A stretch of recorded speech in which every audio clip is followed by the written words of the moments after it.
Today, for Hometown History's favorite foods, we're actually going to talk about one of the favorite candies out. I think is right up there with Reese's as the most popular candy out there.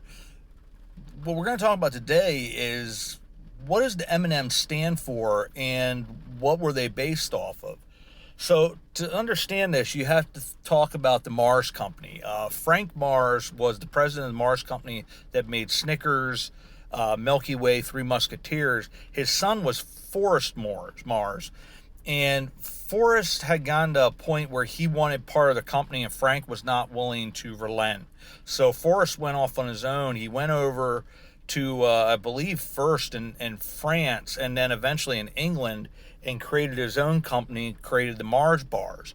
He had bought a bunch of other companies out, including a company that made something called Smarties. Not the Smarties that we think of, like the chalky candy. This was a candy coated, like chocolate covered candy, like the M&Ms. And he saw that they didn't melt because of that candy coating shell. And he decided to make these candies, but he wanted to try to get a supply of chocolate. So he went to William Murray, who at that time was the president of the Hershey Company, to try to get a supply of chocolate.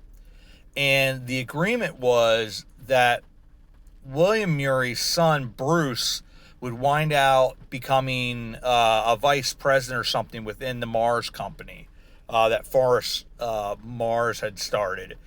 So the M&Ms actually stand for Mars and Murray, for Forrest Mars and Bruce Murray.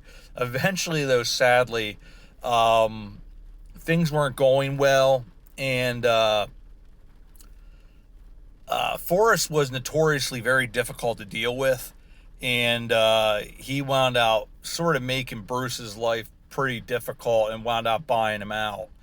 But that's what M&M stands for, and this is one of those hometown histories, favorite foods and snacks. History is out there, my friends.